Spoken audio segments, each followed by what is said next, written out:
What is going on, everybody? Welcome to another episode of Pod Scum. I am, of course, your host, Reckless Rexx Ruger. Watching my back, as always, it's the Freddie Mercury puppet.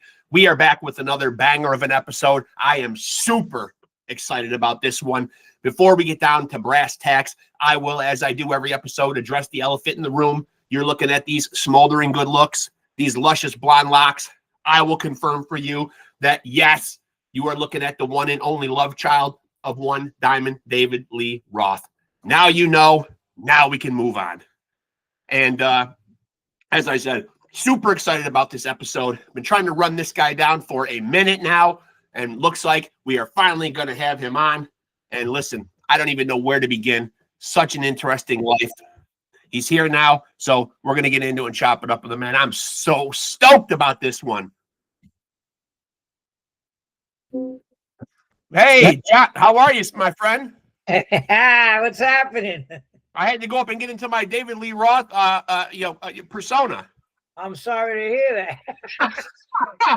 Although I saw Van Halen in 1980, I'm a fan. Well, listen, I recently made the mistake of going to see Diamond Dave do his solo thing at the casino near me, and sometimes, man, people just don't know when to step off, you know. Dude, a lot of them got to give it up, dude. The guy from must have been Motley Crue. There's like a whole slew of them. There's a whole slew of them that really. The Scorpions, dude. He's like has dementia. And they just kind of push him out. Paul Anka too. Like they just get out there, make some money. Yep. Yeah. So I feel like I don't even know what even to ask you about because I've read The Evolution of a Cro-Magnon. I've read The PMA Effect. I feel like I already know so much about your life. But when I get artists on here, I kind of like to start at the beginning a little bit. So a lot of artists have that same backstory, growing up in musical households, musically proficient parents. Well, was that the case for you? Oh, fuck no. You see them boxing gloves behind you? My old man was a pro fighter, dude. Yeah. And he became an alcoholic, ended up being, like a violent criminal. I found out from my cousin he was like a bag man for Irish mob dudes, beating people up, collecting money.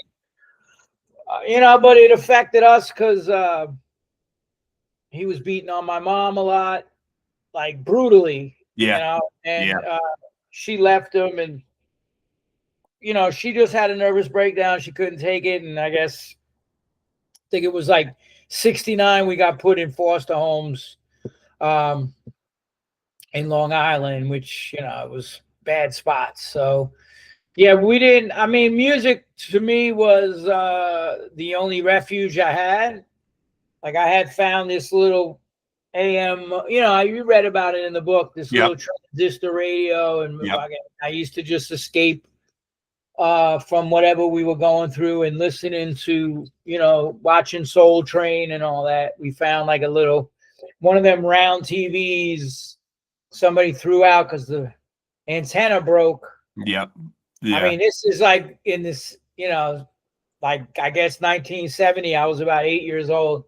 And we put a coat hanger in there to get the antenna. So we used to, watch Soul Train and imitate the dancers and stuff like that. But it was always music, and I knew somehow or another I would be involved in music. So that's when do you feel like you knew you were going to be involved in music? Was there a specific age, a point in your life where you could point to and say, here's where I knew that I was all in with music? I just always music just always inspired me. I think my first concert was like Black Sabbath, Ted Nugent, and AC/DC in '76 at Madison Square Garden. So I never really kind of imagined myself. I knew I would be involved in music. I didn't even know what that would look like, but as I started getting into the punk stuff in '77 and going to Max's and CB's, and then, I did a little stint in the lockup, and then I got out. I went into the Navy in 1980. I was down seeing punk bands in Norfolk, Virginia and DC. And, you know, I went from like the sidelines to like getting in the game thanks to HR, you know? Yep. So that's, you know, I remember like I wrote these lyrics and I was like fucking tripping on acid, and I was at Max's and I wrote these lyrics. I think I was on leave from the Navy, you know, I would go up to New York a lot. They had People's Airline. I don't know if anybody is old enough to remember that, but you would pay on the plane. Yeah, yeah. And they would come down the aisles with a fucking cash register. So like a couple times I was like in uniform and I'm like, oh, I lost my wallet. You know, people would pay for my ticket, but it was kind of like, you know, another, you know, a hustle to. And then I was tripping on acid and I wrote these lyrics and I went, this had to be 1980, and I went to see Von Elmo at Max's and I gave him these lyrics and he was just like, looked at it, crumpled the piece of paper. Not my finest moment. Thankfully, my lyric writing has come a long way since then. Well, and I'm glad you brought up writing songs. Are you able to look back now on the music that you've you know, that you've been a part of and written and that has your fingerprint on it, and realize what a legacy that you've left behind? You know, if you get caught always looking back, then you're missing the road ahead. I mean, you know what? I look at it like whatever it is, it is. It's just like I just finished these. I just wrote 2 books and I'm already, you know, that's like my 7th book. Just came out, you know, yesterday. It's available, but I'm already 5 chapters into this other book called City of Fear. I signed a book deal, and so yeah, I'm just always constantly focused on the road ahead and what's next. You know, I don't, you know, sit there, you know, like, you know, you can't rest on your past laurels, man, whatever you did, you know. Doesn't matter how many Ironmans you finished, how many friggin' records, books, nothing. It's what are you doing today? You know, and today I got up at 5 in the morning and put some work in on the new book, you know, and that's the way I look at it. It's always about, you know,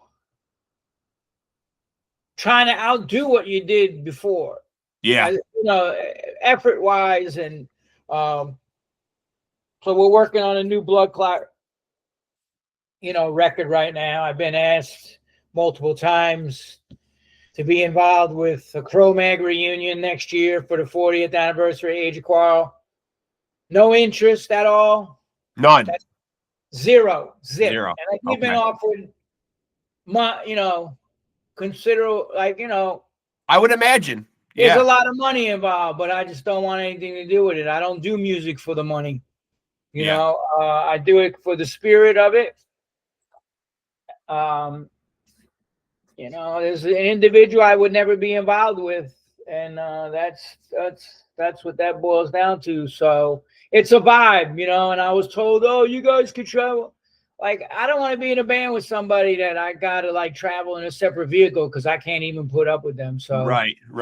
That kind of goes against that camaraderie that you think of when you think about rock and roll. Bullshit. These bands are all doing reunions now, and it's fucking like, it's all bullshit. It's bullshit.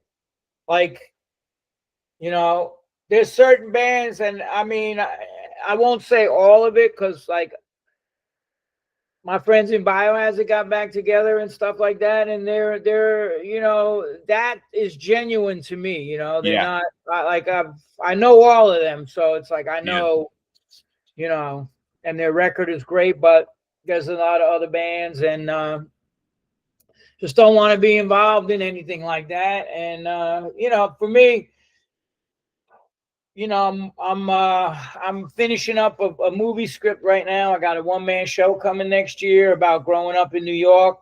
It's like a love letter to the real New York when it was New York. And I'm just moving ahead. I'm not going to go back, regardless of how much money is involved or anything, because it would just be phony. It's like, I gave that individual a massive amount of chances to do the right thing, and he just the dude just pulls bullshit all the time, and nobody. I can't mention his name because he serves me fucking papers down here in Florida. Right. But you know what I'm talking, and Sure. It's like the one person who's talking shit about everybody else in the band is the one reason nobody wants to do the reunion. Right. I can put up with every other person in that band. Friends with Mackie, Doug, whatever the fuck, Paris, whatever. That shit will never happen because of that individual, So let him. He's like the kid that got the ball, and now he's like, nobody can play with my ball. Right. He's bouncing it by himself in a corner somewhere. So right. God bless you, dude. But obviously, there's going to be a certain demographic of CRO-MAGS fans that will obviously, be very disappointed that you're not involved. Obviously, that kind of. No, I'm not going to be involved. If you read my book, you know what that dude did to me in the past. Yeah. You talk about street justice and all this shit being from the street. He's a fucking snitch. Yeah. He snitched on not just me, but multiple people. He put Scotty Banks in prison. Like he fucking signed a thing. He brought the cops to the park to point them out. It's like you ain't from the street and you ain't this tough guy. Yeah. Just stop with all the bullshit, dude. Because I know real tough dudes, and none of them sit there bragging, "Oh, I'm gonna choke this motherfucker out," this and that. It's like I just roll with positivity, man. My camp has gone like this, and to me, that's a good thing because, me too. That's what happens in life. You find out. I had a lot of people turn on me because of the stance I took during COVID, just because I said I wasn't taking that shit. Right. The whole fucking scene turned on me, and God bless. Yeah. That's why these dudes were like, "Oh, you should do it for the scene." I'm like, "What scene is that?" Yeah, right. The scene that just tried to destroy me. Right. I just had another asshole. He doesn't have the balls to ever write something from his own personal account. He just gets fake accounts. And he fucking messages. He's like, "Oh, you didn't do Chattanooga Iron Man. You stole the money from Tunnels to Towers." I'm like, these people are fucking. They don't have the guts. If I got something to say to you, it's gonna be, "John Joseph, here the fuck I am. What are you gonna do about it?" Right. But this is who you're dealing with. The scene, to me, for the most part, all the shit that was being talked over the years. And then when it came time to actually stand together and unite and do all this shit, they all turned on each other, So to me, I'm like, the dude tells me, "Oh, you should do it for the reunion would be great for the scene." And I'm like, what scene is that? Like, why fucking. Well, but I also think what you're saying, though, pretty much represents the scene as I understand it, because it is about, as you said in the text message the other day, not conforming, standing on business, standing on what you feel is right.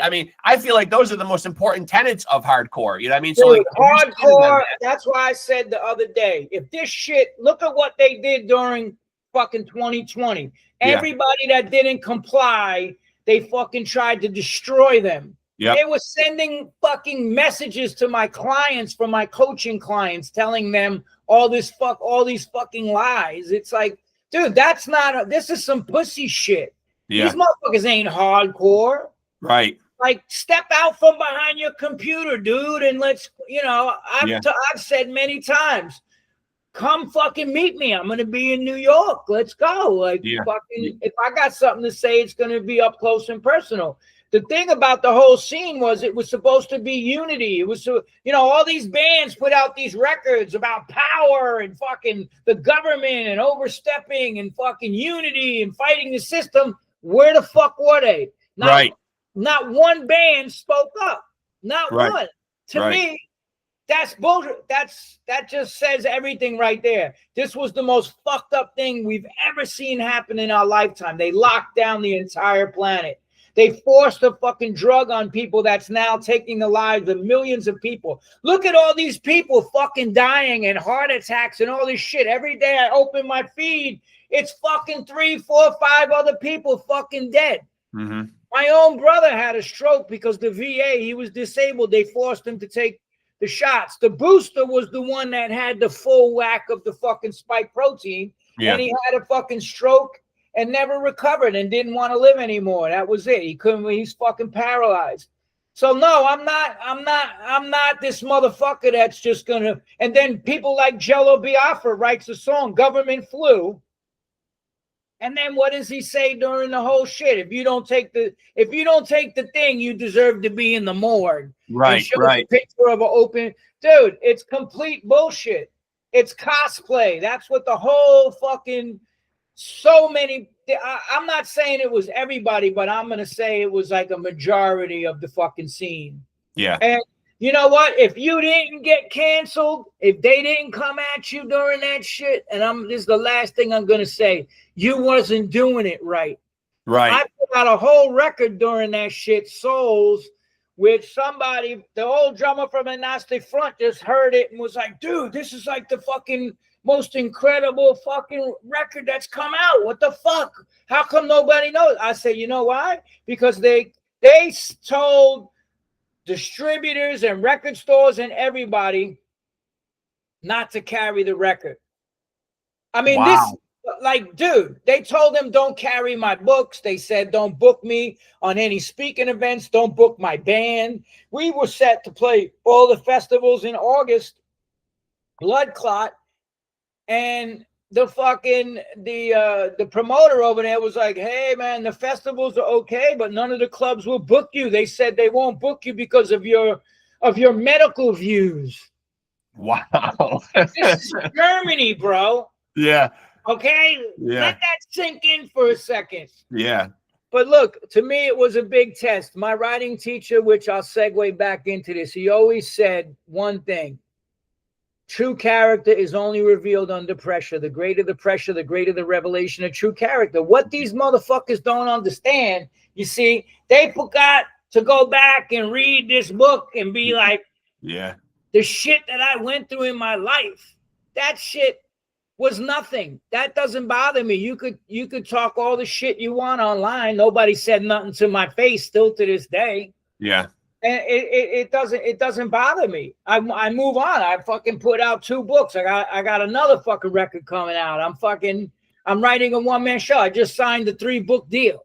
Like, you know, it's like I got a successful coaching business. It's like you're not affecting me.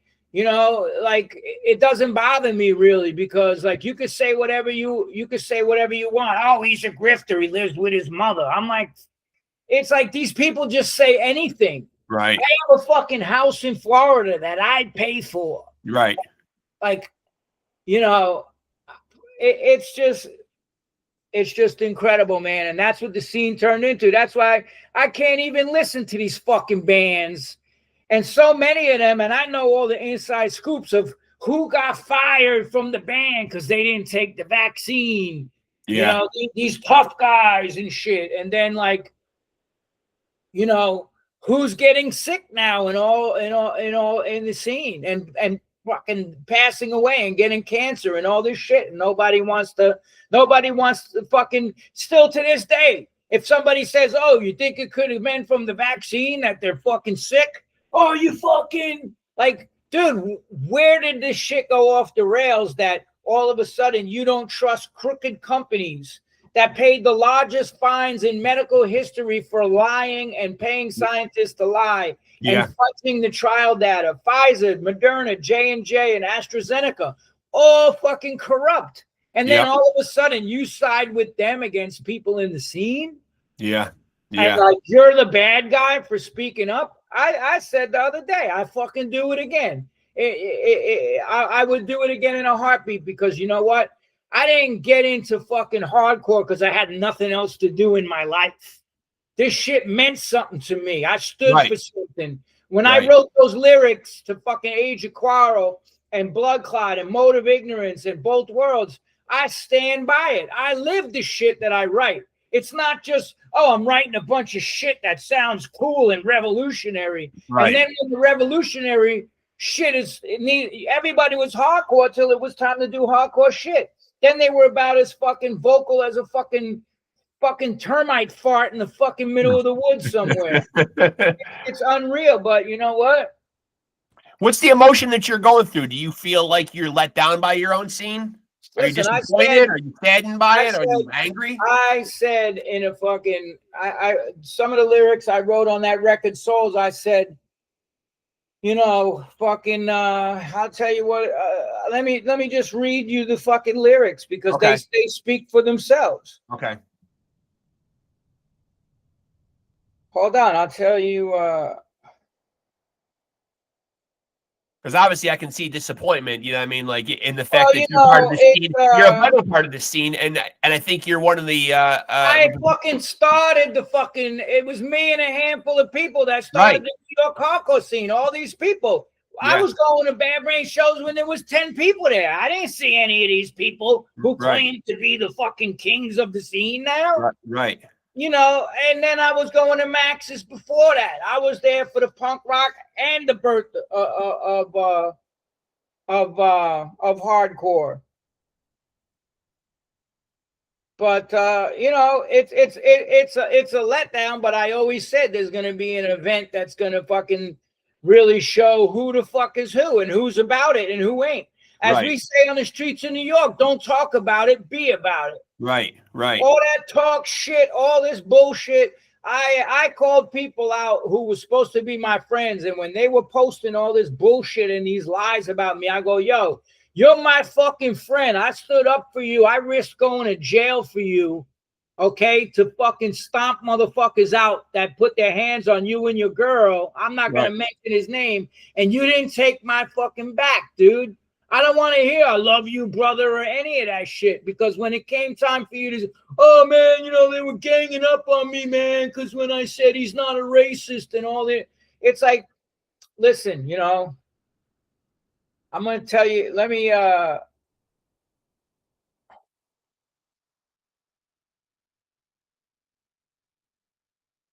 it's a shame because I feel like what the hardcore scene represents, you know, has obviously been, you know, obviously you're viewing it as a bit of a letdown. You know, not, you know, talking the talk and not so much walking the walk, which is unfortunate. It is. I could see how you would feel, you know, let down by your peers when, you know, you're drawing lines in the sand. And I was talking with the drummer from fucking, from BLOODCLOT, and he goes to me, yo, I never forget what you said when they locked the city down.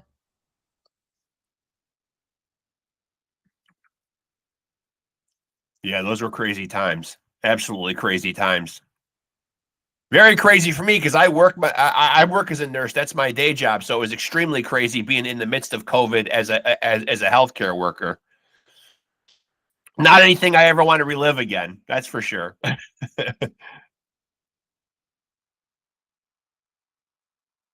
Oh, I don't even know where the fuck these Spent 3 years of my career wearing a mask, which wasn't fun. Yeah, I never fucking wore that shit, dude. I'm like, fuck that. Yeah. Oh, you know, I wrote these lyrics unhinged, and it was basically like fucking just calling out the bullshit that I saw go down. Yeah. And I wrote, the guys that I thought would stood up didn't stand up, and I wrote all my heroes abandoned me.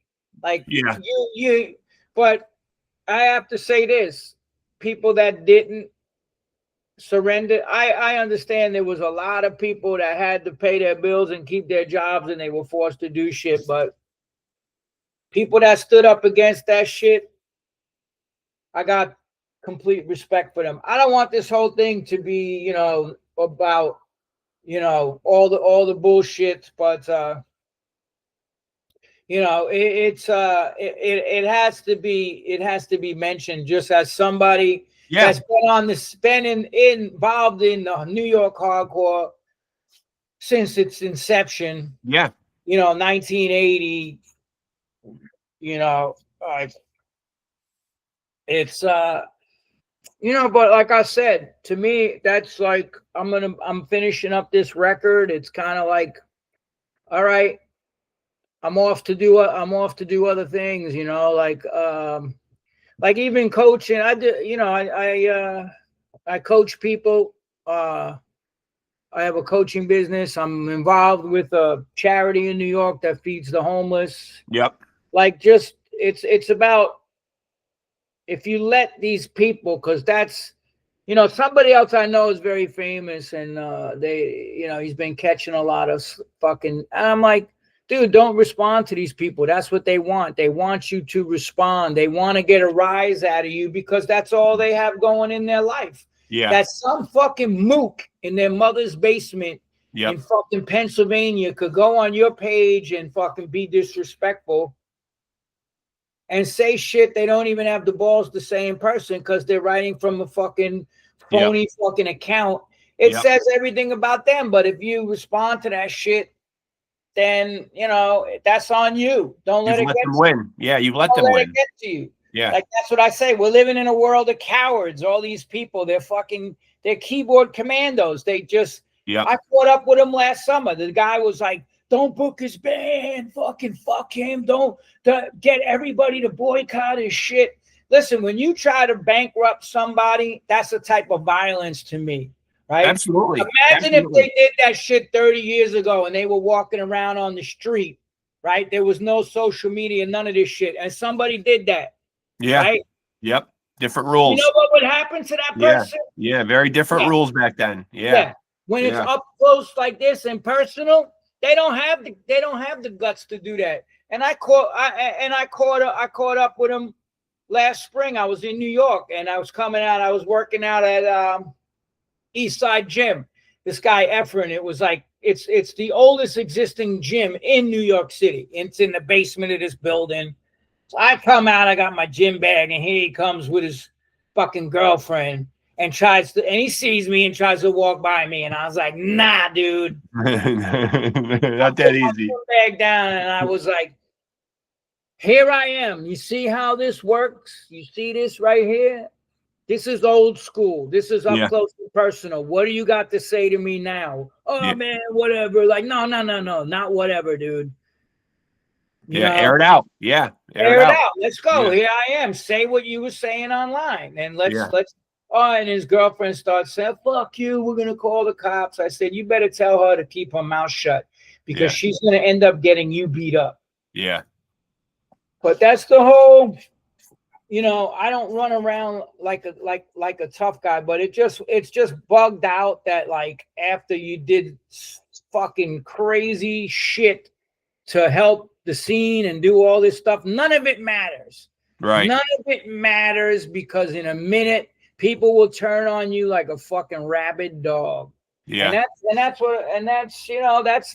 to me that's on them. I'm still focused. Like, look, the new book just came out. I just did a book on addiction that's helping a lot of people. Yes. Yep. So, like, you know what? The dogs may bark. The caravan must go on, man. It's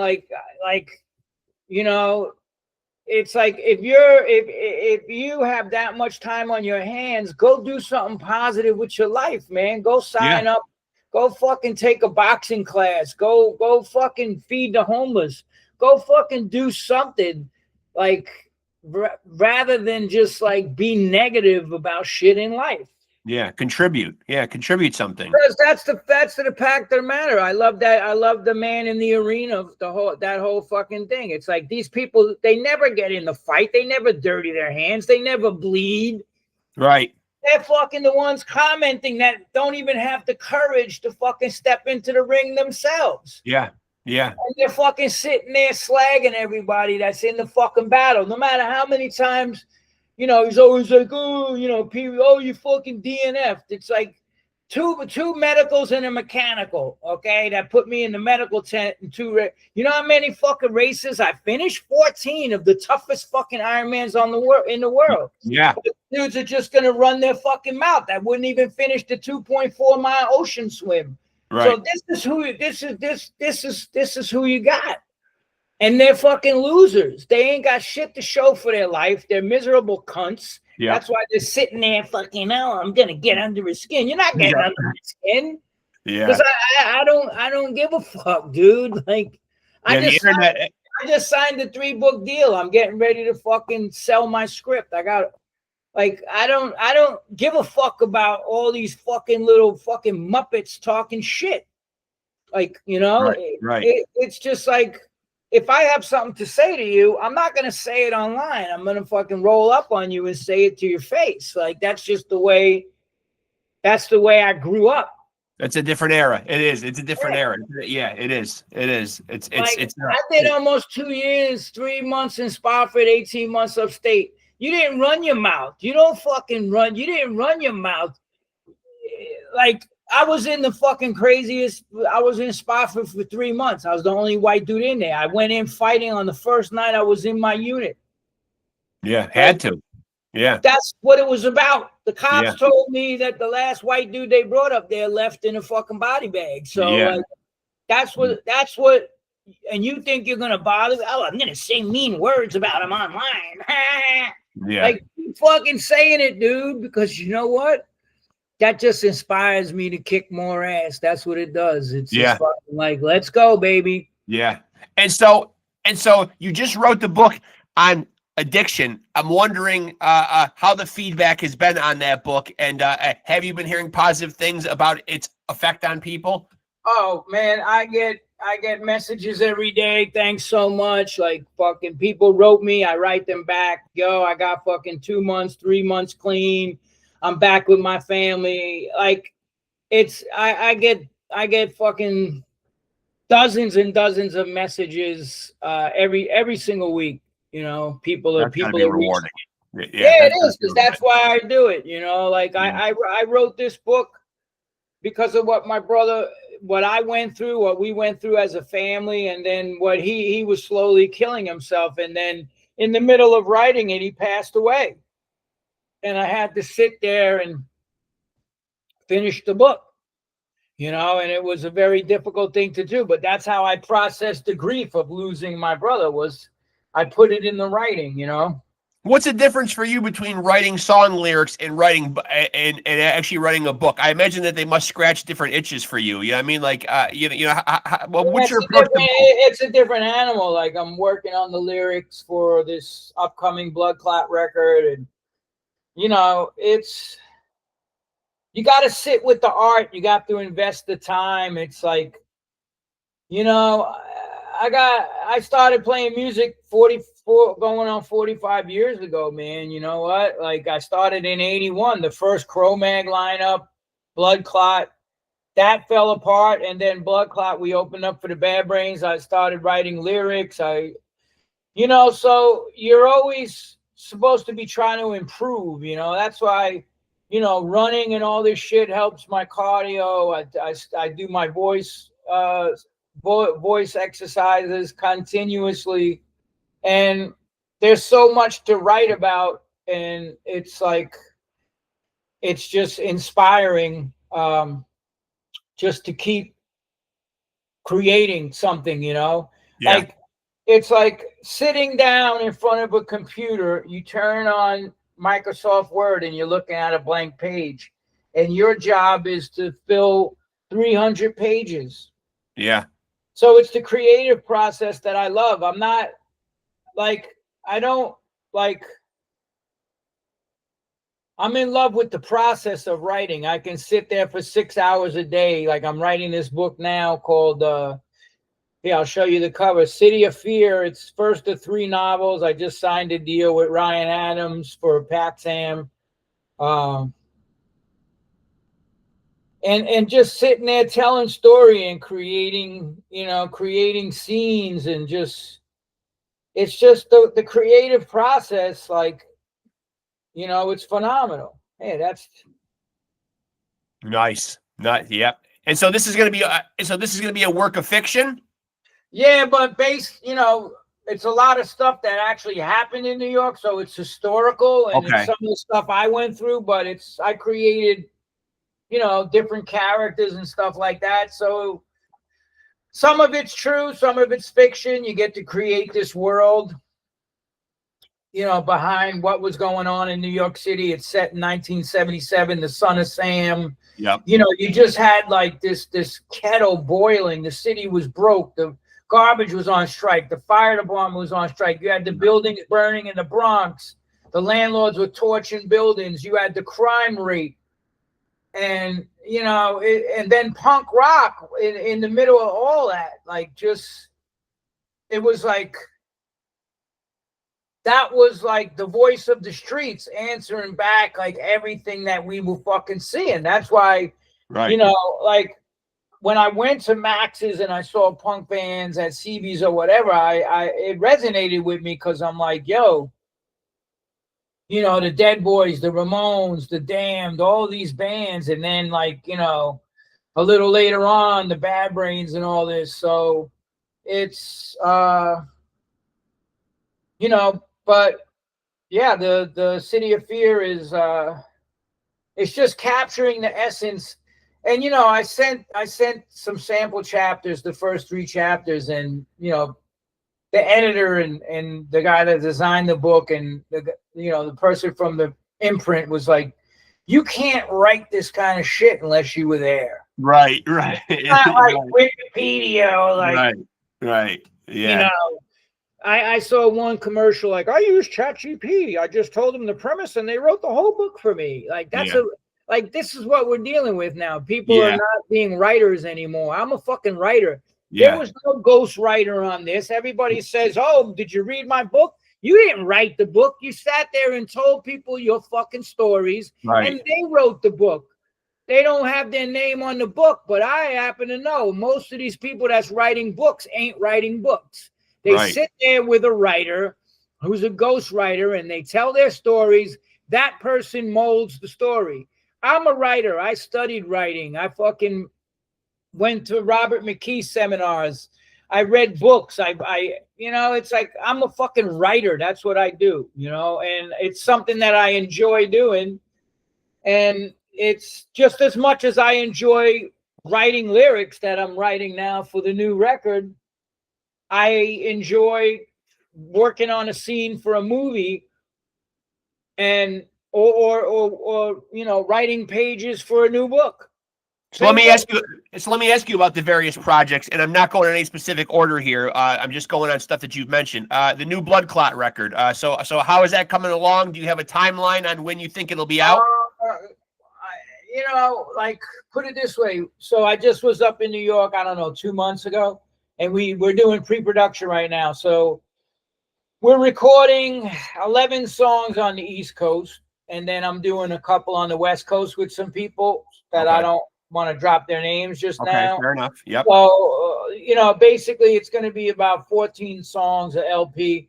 And, so I'm going back up in November. We're going to do the next 6 songs on the East Coast, right? And just get them all, the arrangements together, get them tight, the vocal patterns, all that stuff.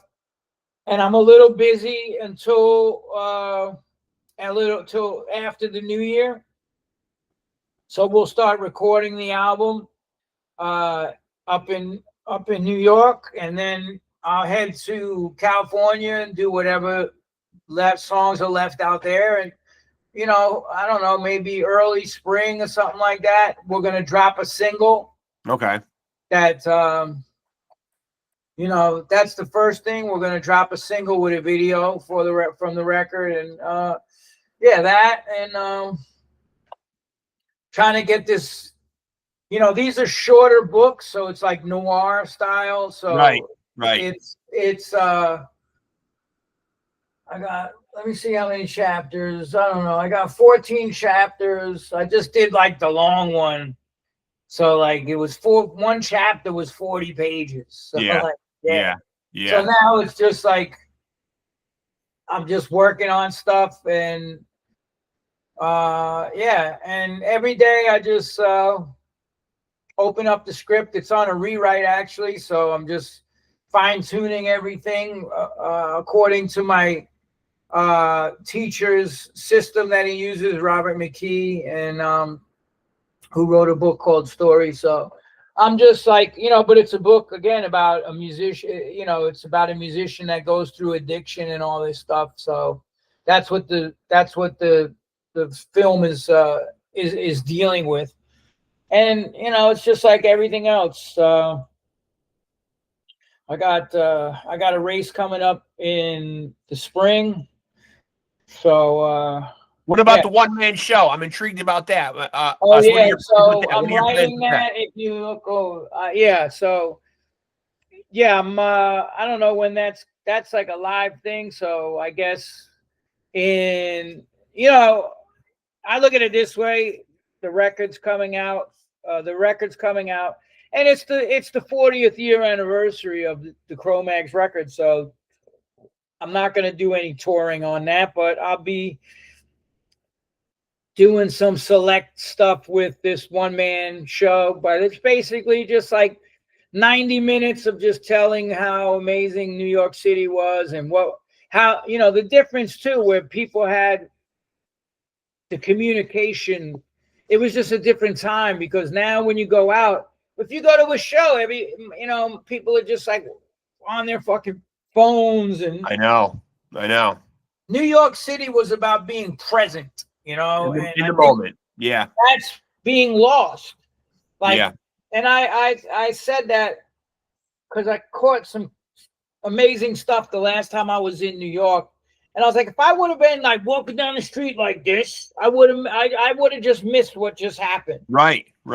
But we didn't have that. That's why so many people that are old school New York, it's like we have something that unfortunately a lot of these kids today are not going to fucking experience, because it's like these are distractions. These phones and all of this shit, it's taking the human experience. I mean, I see people watching a show through a fucking phone. Oh yeah, all the time. It's like, one of the things I do when we have these like big dinners in New York is I have somebody collect all the phones. Yeah, I love that. Yeah. Because I'm like, we're gonna talk to each other. We're not gonna fucking sit there texting. Yeah. My nephew did that shit, and I was like, I went out, I think it was Candle 79, a really fucking ritzy place. And everybody's like on their fucking phone. And I'm like, everybody give the phone to the fucking waiter right now. Yeah. And he's gonna hold them when the meal's done. So, the spoken word thing will be in the spring.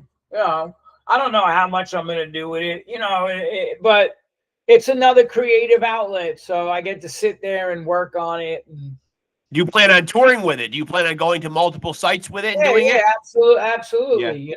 Because that's one of the things, it's just like, you ain't going to book my fucking band, but I don't need you because I exist in other fucking worlds. Right. Of like, people that don't give a fuck. So it's just, I'll be doing that for sure. What kind of creative process do you usually undergo, whether you're writing the books or the music? Are you somebody that gets creative sparks throughout the day, or do you sit down and actually treat it like a job? I'm going to sit down and I'm going to write. Oh, well, the writing I treat like a job. I know what I see. I map out I have a system with writing. I come up, title of the book, I break down the chapters, what needs to be in each chapter, and I sit down. Listen, I get paid to be a writer, so I treat it like a fucking job. This is the lab. When I'm in this room and that door is closed, I don't want to hear shit. Yeah. Just like you don't bother somebody when they're on the fucking job. This is my job. My wife knows that. Yeah. Fucking, this is where I go to fucking work, and I treat it like a job. If you want to be a writer, you be a fucking writer. It's not something like, oh yeah, I'm writing a book. Right. And then it's like fucking 3 years later, where's your book? I had somebody just tell me that. I just put out 2 books and he's not even done with the fucking first one.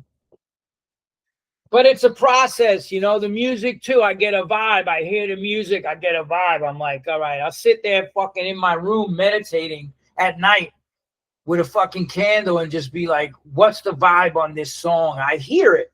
Yeah. And that's how it was writing the lyrics on Age of Quarrel. Yeah. It was the same shit. It was a vibe. And you got and BLOODCLOT and all the other. This is the there was Up in R. There was originally fucking the BLOODCLOT record, Burn Babylon Burn, whatever. Then Up in Arms, and then Souls. And this is like the fourth record from the band. So it's the same thing. Yeah. I'm sitting there, you know. And what's cool is Danny Schuler from Biohazard played on the first record. I've had him on the podcast a couple times. Love him. Dude, he's a savage. Let me tell you something. He was doing jiu-jitsu with Renzo Gracie before anybody, and boxing in like the most fucking hardcore boxing gyms in Brooklyn. Yeah. Danny's one of my best fucking friends, dude. Danny's like, yeah, good guy. Out of that band, Biohazard, I'm the tightest with Danny. We talk probably once, you know. And like his kids, Colton is playing drums, and Jake, the guitar player, who stepped in when Billy couldn't make it on tour. He fucking did a festival and learned all the songs that were in before sound check and fucking rocked it. But Jake, we did this thing for Indy and Larry. That's how I got this. And so we wanted to do a CRO-MAGS. They asked us if we do a CRO-MAGS set. All right, I said, let me get some people together. I got Danny on drums, and his son, Colton, played guitar. I mean, Jake, I'm sorry, played guitar. Yeah. I'm like, and just the vibe in the room with this kid, like when we were rehearsing, to do the CRO-MAGS set, I was like, and then Maddie, who was in Sub-Zero, fucking played bass.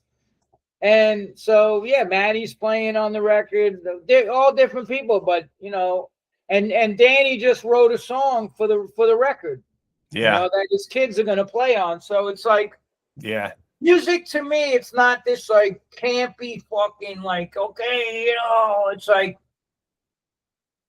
it's about a vibe with people, and the vibe has to be there because otherwise it's just bullshit. And it doesn't matter how much money's being offered. Like I had somebody who does the fucking, he does This Is Hardcore, called me up a few months back, whatever. Oh yeah, you know, I love Joe. He's my fucking boy. He looked out for the CRO-MAGS, looked out for BLOODCLOT. He's a great dude. Can't say anything bad about Joe McKay. I fucking love him. You know, God bless his mom. She was the sweetest lady. Fucking, I said prayers for her when she passed. And Joe is like salt of the fucking earth, dude, man. Good people. And he just called me up out of the blue, and I was like, oh shit, what do I owe this fucking, you know? Yeah. What do I owe this phone call to? You know, and he's like, listen, don't shut me down. Just hear me out. Next year is the 20th anniversary of This Is Hardcore. It's the 40th anniversary of Age of Quarrel. What's it going to take to get? I was like, Joe, it ain't happening. He's like, dude, man, like, what? How much do you need? Like, I got friends that do Riot Fest. And I said, Joe, what would be the only reason that I would possibly ever do that? And he goes, for the money. I go, exactly. And that's why I'm not going to do it. Yeah. Because I have a successful business. My bills are paid. I got a fucking book deal. I don't need, you know, I don't need to be doing anything with that band or anything in hardcore, period, unless I want to do it. And you're also compromising your own standards because you obviously feel a certain way about it. Right. And it would be all, see, I gave that person a chance before, like I said, and he burned me every single fucking time. And that's the reason everybody just quit in his band again. Like, I'm friends with G-Man, and he was like, yo, that guy, not good. You know, so that's my whole thing is like, I don't compromise my values because of a buck. I'm not that's called selling out. Yep. And I don't roll with that. So like, I just was like, Joe, man, I love you, bro, but it's not going to happen, man. And then somebody else called me up. Oh man, you know, fucking this and that. I'm like, nope. You know? I mean, you have to do what's best for yourself though. Yeah. I mean, and you know, it's about a vibe, man. It's like, dude, if it's fucking phony, I'm not rolling with it. Like, like it's like it's just not anything that interests me at all. Not even zero. He goes, what's the chance? I said less than minus 100. That's the chance that's I want you to explain for people that might not know, and you wrote a whole book on this, but I want people to hear you explain exactly what PMA is. Well, that's the other book I wrote. PMA Effect, Positive Mental Attitude. You have it with you? I think a lot of people do need to hear that message, or maybe even need to understand in this day and age what the hell that even means. I love the book. It's amazing. Certainly changed my mindset on a lot of things. Yeah, right. So it's all about mindset. And when I met HR in 1980, the Bad Brains came down to Norfolk. Yep. I think 2 months earlier, the Teen Idols and the Untouchables played. I met the whole crew. Henry Rollins, Ian was playing in the Teen Idols. I think he was playing bass. So I met that whole crew. And I had never seen nothing like it. I was still pogoing and punk rock from New York. These dudes just came out because Henry and them went out to the West Coast. And they brought back the slamming and the fucking stage diving and the whole shit. So I was like, I saw that within a week. I shaved my head. I had boots with bandanas and barbed wire and fucking chains around my waist, like up in DC hanging out. Then the Bad Brains come down and play the same fucking club. Changed my life and my perspective. Because I was in DC, not with the straight edge kids. I was in with the maniacs that were doing fucking drugs. Right. This dude Jay, this other dude Billy, this fucking redheaded. Like, I was a fucking drug addict and a drunk. I came out of lockup. I went to boot camp high on angel dust to avoid going back to jail. I was a complete fuck up. I own my fuck ups, what I did. Yeah. But you have to understand something. I came from abusive childhood, the streets, all this crazy shit happening, lockup. And then they're saying you're going to go back to lockup or you get to go in the military. What did I say? The state didn't raise no fool. Hey, there you go. I swear it in. Let's do it. Yep. And I wanted to be all gun-ho at first. And then when I got down to Norfolk, Virginia, I just started partying and drugging. And it was 1980. The military didn't do piss tests at that point. I was a mess. I never dealt with the shit that was done to me as a kid. The only way I dealt with that was by fucking destroying anybody that fucked with me. Yeah. It was an anger thing. Yep. As a matter of fact, when I was in lockup, when I first got there, they put me on Thorazine. And fucking, I stopped taking that. The military said I was a time bomb waiting to go off. That was my psychological evaluation. Yeah. Because I was friends with the first class. And he told me, like, yo, the fucking psych dude. Because I fucked this dude up, you know. And they got you classified as a maniac. Oh, yeah, dude. They were like, how the fuck did this dude even get in? So I own all that. And it was a very confusing time in my life. And then Ian and them didn't have that message that I needed to hear. Henry, Ian, and that whole crew. Right. It was when the Bad Brains came and they're fucking singing about attitude. Don't care what people might say. We got that attitude. Yeah, we got that PMA. I'm like, what the fuck's PMA? And he's like, positive mental attitude. No matter what happens in this fucking world, it's the attitude that you have. You could get through anything. And I was like, and then he said, like,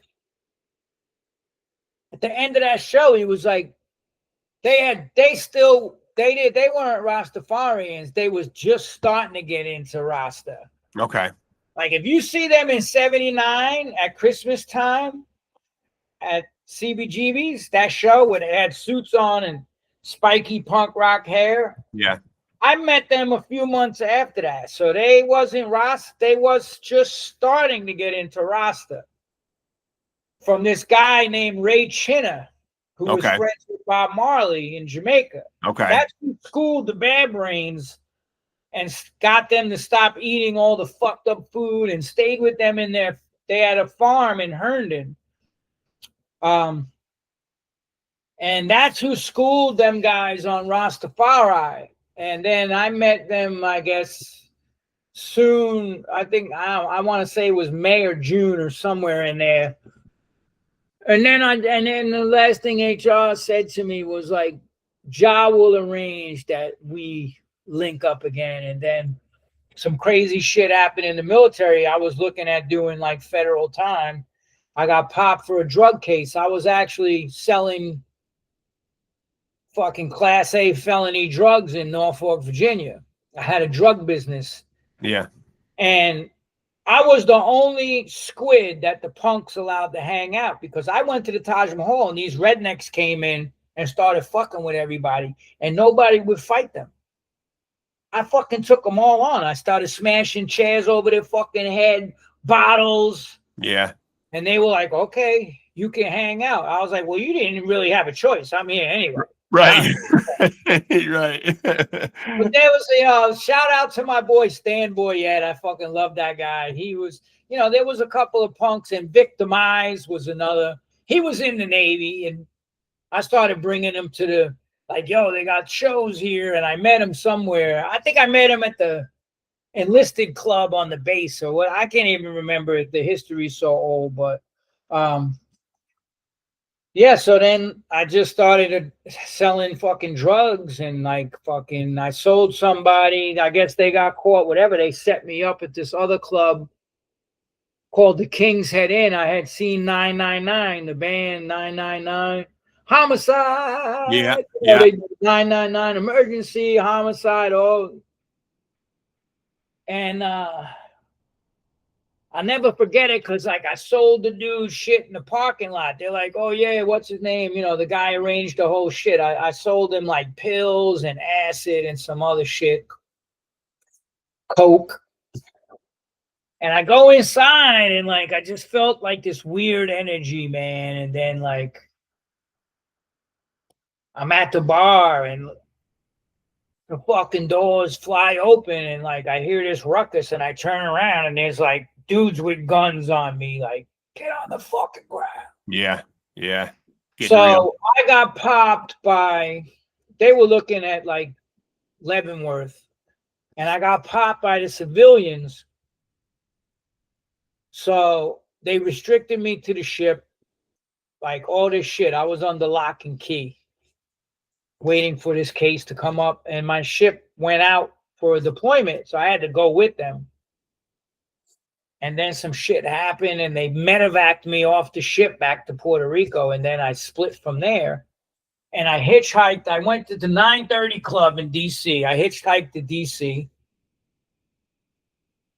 And then this band, The Undead, was playing there, and they were from New York. Bobby Steele was in the original. Oh, sure. Yeah. So I was like, I saw the New York plates afterwards, and I was like, yo, can I catch a ride with you back to the city? Yeah, sure. I get out of the fucking van, and who's standing in the doorway of fucking 171A, the Bad Brain Studio, HR. Yeah. And the rest is history.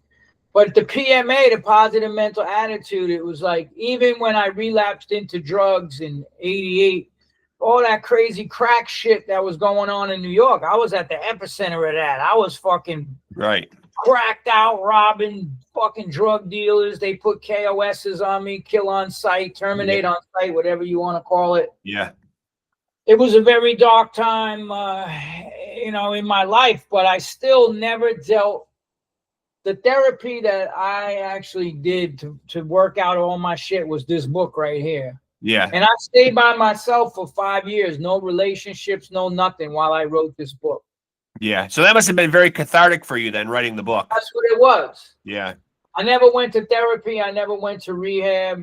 I started writing this book, and that was that, The one thing I appreciate about the book, the audio version, I do appreciate the fact that you narrated it yourself. I think everybody that tells their story needs to narrate their own story. Absolutely. Of course. Yeah. I narrated that. I'm narrating this City of Fear book.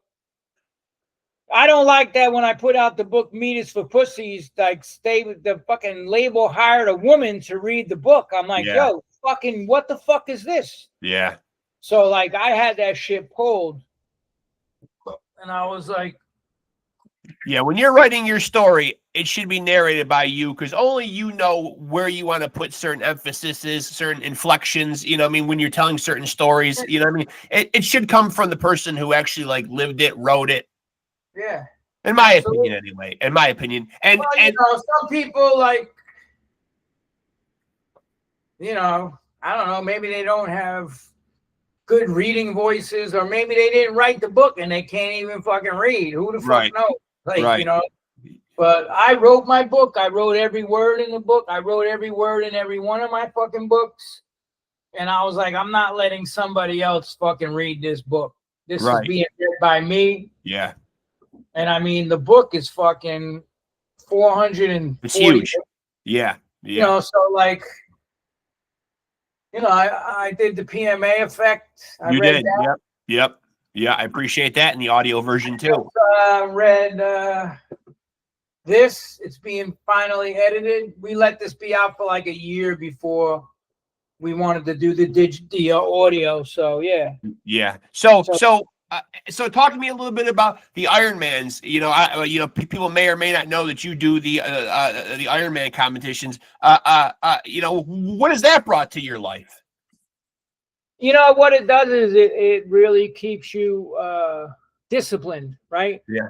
So, you know, I was just supposed to do Chattanooga, but I had an issue with my hernia operation that I had. So before that, it was like I got chased by a Malinois here and fucking had to jump over this fence. The got out from his enclosure. I live in country and it fucking chased me and it almost got me. I dove over this like 5-foot fence, but I twisted, you know, my leg and I had a partial meniscus and then patella tear. So that healed up. And then I had a problem with my hernia mesh. So, you know, it's like I had to pull out of Chattanooga recently for that reason.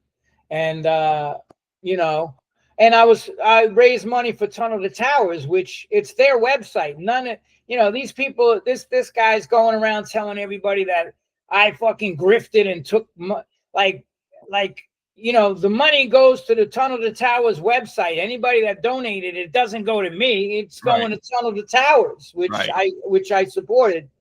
And my race that's coming up in the spring, I'm going to, you know, sell books and sell stuff and do whatever and raise money for them.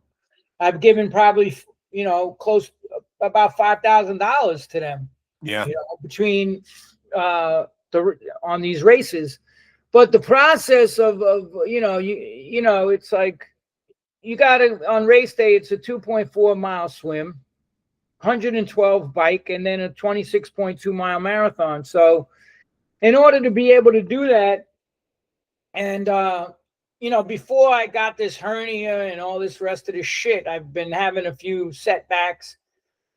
But before that, I placed top 10% in my age group on the planet. I made all world athlete. Like, you know, negative splits in my races on the bike and the run. Like I was, you know, I did Kona World Championship twice, which is the hardest one-day race, Ironman race in the world.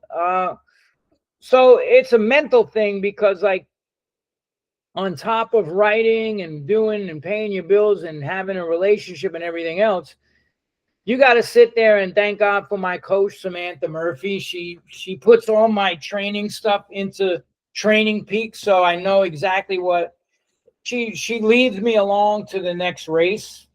So my race now is 6 months away. So I'm just letting like the last of this hernia shit that I'm dealing with kind of heal up. My stomach, I thought I tore the mesh. Thankfully, I didn't, but it was just really bad. I had 2 moles removed to check for cancer, and I had an allergic reaction to the lidocaine, which created a fucking like autoimmune thing. I don't take any drugs. So when they shot that fucking lidocaine in me, it like, and then it attacked anything foreign in the body. So like my hernia mesh just inflamed. Like it was so bad I couldn't even walk. Yeah. And I thought like this, I went to the doctor. They're like, no, there's no tear, but you're just gonna have to fucking chill. Don't do this race, you know, and that's you know, and that's where it's at. But the whole process of training and competing, like, first of all, it's about the community. I heard that endurance sports have the highest percentage of people who have been through fucking very tough, traumatic times in their life. And that's the whole thing about Ironman or marathons or these ultra runs. It's the community. That's what keeps me coming back. The amazing people.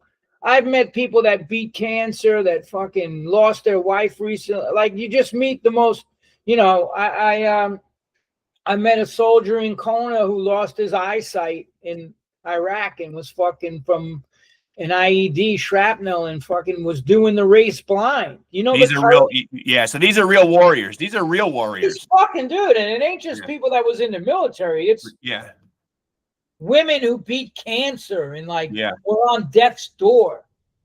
And, you know, I'll give you one perfect example. The first year I did Kona, 2016, if you watch NBC Sports, they always do like athlete profiles, right? Right. And they tell the story of what brought them to Kona. This guy had cancer and did all the chemo. He was in months and months and months in the hospital. Couldn't get out of the bed. Almost died. Survived it.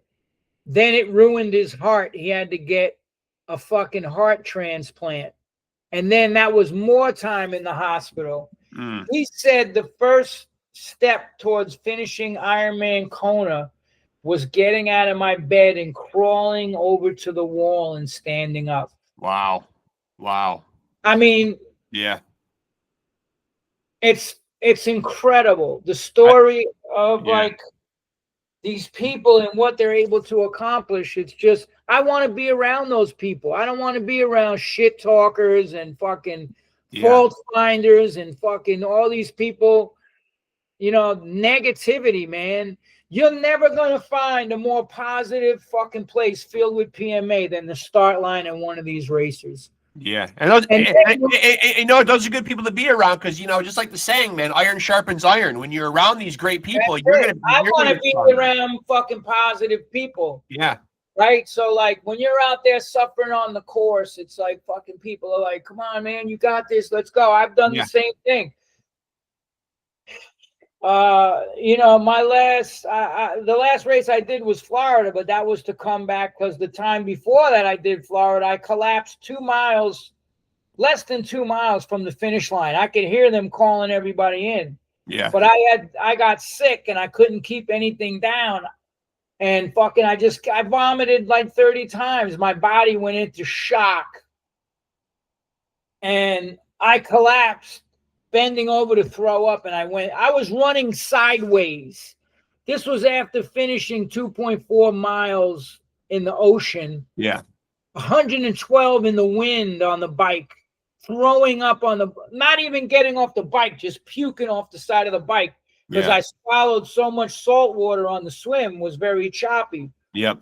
And then the run came, and I was like, I'm sitting in T2, which is like, you put your bike in, you sit in the T2 transition, and you got to get your run shit on. And I'm like, if you sit there letting your mind get to you, you're going to fucking quit. You'll never do it. Yeah. I fucking said, fuck that. I got my sneakers on. I got out the tent and went up the fucking road.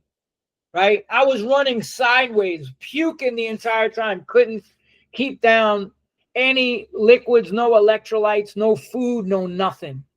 Wow. And I remember, like, it was just like,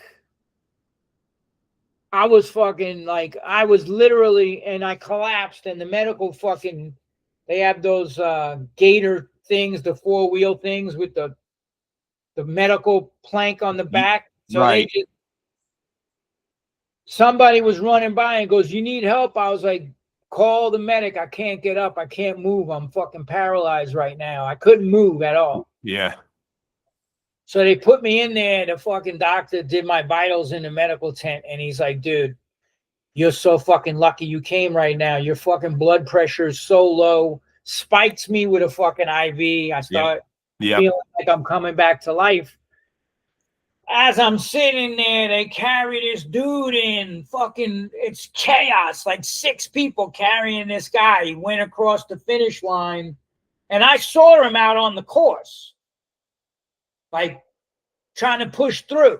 That's the shit you see out there that these people don't understand. Yeah. People go through. And they put him on the floor and they started doing CPR and they're like fucking, and then they brought the paddles, boom, boom, boom. And I'm watching this guy and his eyes are like,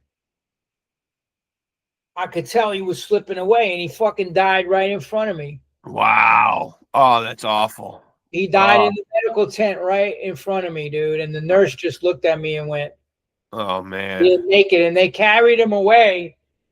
They didn't throw a sheet. They just picked him up and put him in the fucking ambulance, but he was already gone. Yeah, that's hard. Like, you don't understand, like, nobody that, if you've never done these races and you're going to sit there and criticize somebody, like even Goggins said, everybody fails, dude. Everybody DNFs, man. Yep. You know, and the first time I did it, my friend was deployed with SEAL Team 5, and he called me up on the SAT radio and satellite radio and was like, what happened? I was like, dude, it dropped to 38 degrees in Florida. I didn't have any fucking, and he just chewed me the fuck out. And he was like, that's on you. Yeah. You failed to prepare, man. You prepared to fail. You should have known all the weather, everything. You should have had the gear. It was 38 degrees, dude, and I'm riding in the fucking tank top race kit with shorts. Yeah. And I thought when I got to the run, I would warm up. I got 13 miles into the run and hypothermia, shut the fuck down. And he goes, don't let this failure define you. That's what I tell people all the time. Don't let failure define you. It don't matter. It's how many, you know it too, right? You're into boxing. It ain't how many absolutely. Yeah. On your ass. It's how many times you get up off the canvas. Oh yeah. Yeah. Yeah. And that to me what it was all about. And like he's like, dude, don't fucking quit, right? And the thing was, I think that was my 3rd Ironman. I did New York, then I went down and I did Cabo and did really well in 2013 March on St. Patty's Day, no less. And then I just thought, you know, I got this, fucking another race coming up. And it just wasn't to be. And those words that it's so important that I put it in the book. Yeah. I put word for word verbatim what the fuck he said to me that night on his email. Words you needed to hear. Yeah. Yeah, he said, like, I mean, this is somebody that was in the middle of fucking being in a war. Right. Yeah. And he's fucking, he's writing me. And, you know, and then the mind does games on you. Maybe like those 2 first races you did was luck, this and that. You know, the mind starts playing like Ghetto Boys. Right. Yeah. Right. Do I really belong here? Yeah. Yeah. You know, my mind's playing tricks on me. Yeah. Yeah.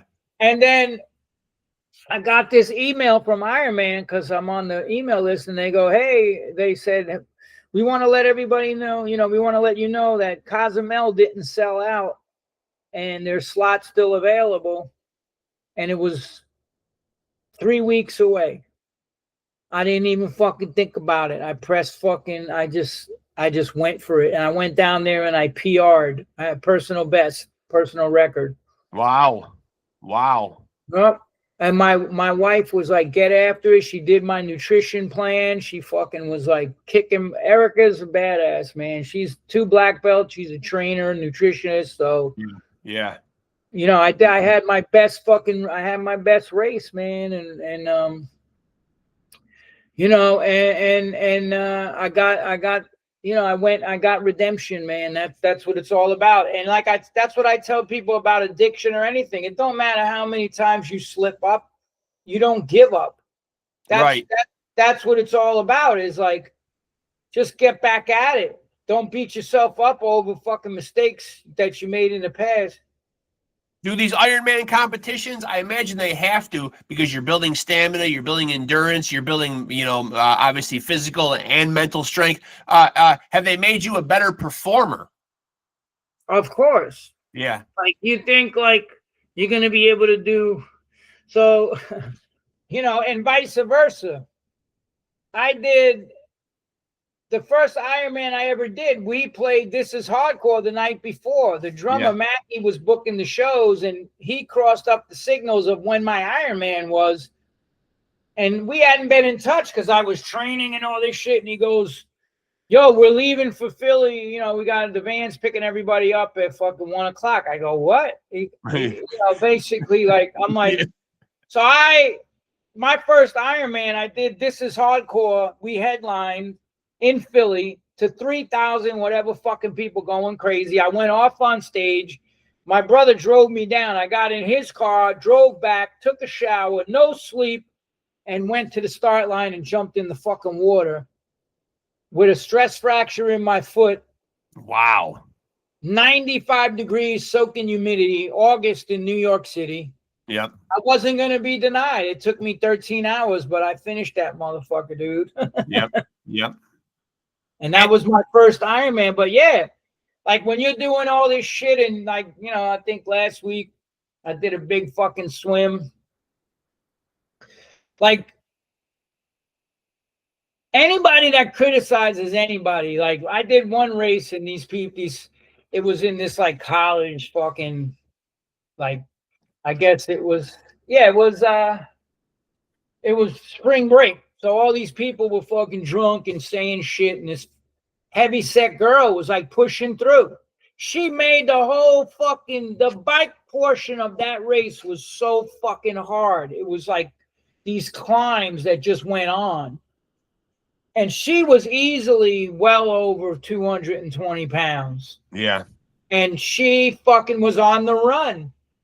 And these dudes were being assholes. Oh, check this fucking fat bitch out. I fucking rolled up on him with this other black athlete. And I was like, yo, you fucking say one more word, I'm going to fucking bang you out.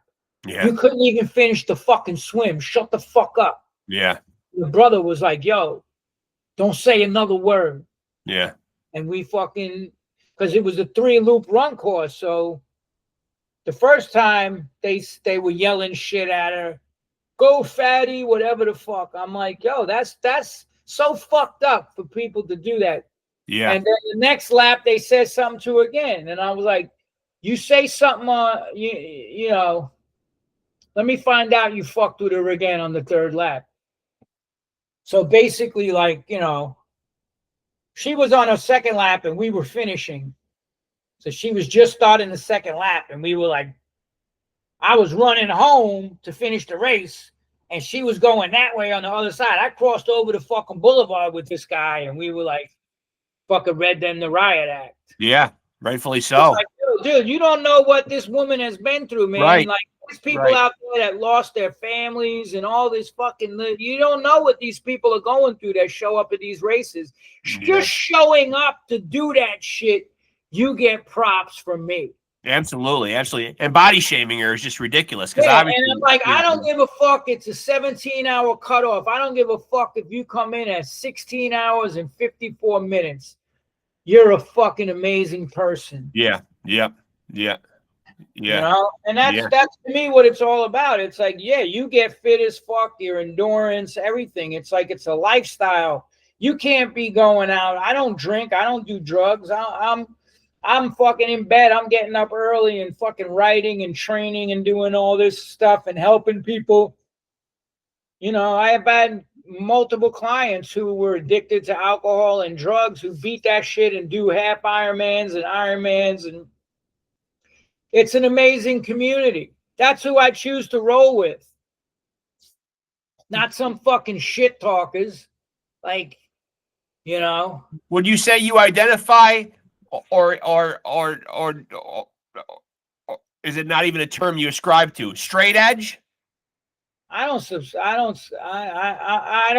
take any drugs or drink. I mean, you know, so I don't need to put a label, just like I don't call myself hardcore. It's just your lifestyle. I don't call myself a vegan. Right.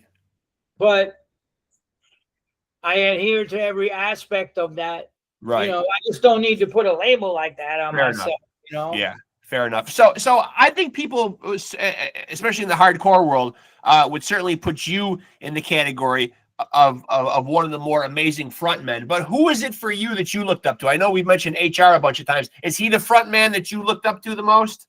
Yeah, 100%. Like, I liked Ian. I liked Henry when he was in SOA and the beginning of Black Flag. I feel he got a little, like, you know, I liked Henry when he fucking went off on stage. Yeah, yeah. But I saw the Clash in '81. I liked Joe Strummer. Yeah. I saw Discharge in the early days. They were great. Yeah, but to me, HR was just, nobody will ever fucking be able to touch that dude. Like, the greatest front man of all time, and I'm talking out of any fucking band. Yeah. I saw Zeppelin. I saw everybody. Nobody could fuck with HR. Yeah. Yeah. Just when you combine the message and the stage energy and the spirituality of it and the physicality of it. Right. Fucking, that video was just up where he did fucking at the Atlantis or whatever the fuck. I forget which song he did, but he started the song with a fucking backflip in a suit. Yeah. Yeah, he's pretty incredible. Nobody could fuck with them dudes, man. All of them. Yeah. They were the perfect vehicle for HR. They were the best musicians anywhere. You know, like Doc, Daryl, Earl, every one of them was the best of the best at what they did. Yeah, I agree. Do you have any contact with them currently? Yeah, HR wished me a happy birthday. I just wished Daryl a happy birthday. His birthday was the 22nd, the same day as my girls, and we went back and forth. Doc, I talk to every now and then because I just keep tabs on his physical condition after his stroke and all that. Yep. You know, listen, man, we don't have to talk all the time. I sent Daryl this picture, and he goes, "Yo, squids." What the fuck was it? Hold on. Where the fuck is it? I'll show you this.